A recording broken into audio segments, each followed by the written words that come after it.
D'accord. limitation Vous intérieure. pouvez me rappeler quelles sont les consignes que votre moniteur d'auto-école vous a rappelées au moment de quitter un stationnement? Parce que là, vraisemblablement, nous sommes sur un stationnement.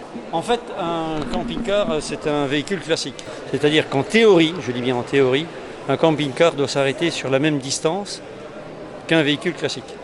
Tout en sachant que la masse du véhicule en question est très importante. Et vous, vous êtes arrêté.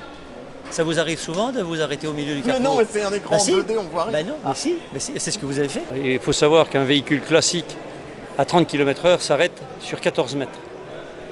Donc un camping-car, théoriquement, est censé s'arrêter en 14 mètres. Mais bon, les conducteurs de camping-car, en règle générale, savent très bien que les réactions des véhicules ne sont pas tout à fait identiques et prennent quand même leurs précautions largement en avance.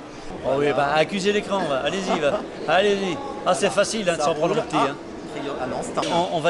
On va dire que le simulateur, c'est un con. Allez. Non, mais c'est un peu traître, si vous voulez. Oui, allez, on est reparti, en avant.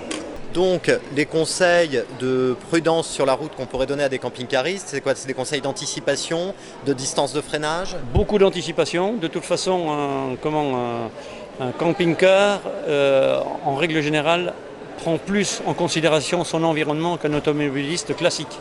Ah ouais, d'accord. Vache, nerveux, hein. Je sais pas, vous étiez en retard ou quoi? Non?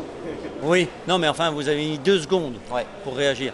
Étant donné que la moyenne théorique, c'est 1 seconde, on commence déjà à être un peu ennuyé. Ah oui, oui, bien sûr. Le camping-cariste est comparable au motard, puisque le motard, lui, fait attention à son environnement à 180 degrés, contrairement à l'automobiliste qui, lui, se focalise exclusivement sur l'avant. Donc le camping-cariste est un peu comme le motard. Qu'est-ce qui s'est passé?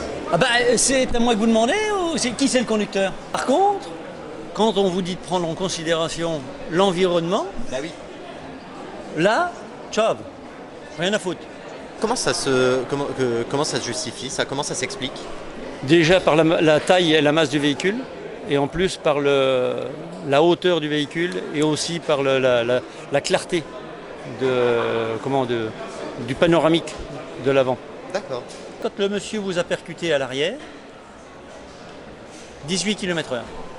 Ça pique, hein. Normalement, vous avez le coup du lapin. Ah oui, mais donc c'est pas de votre faute. Bah, Vous êtes mort, mais c'est pas de votre faute. On est bien d'accord. C'est pas de votre faute. Bon,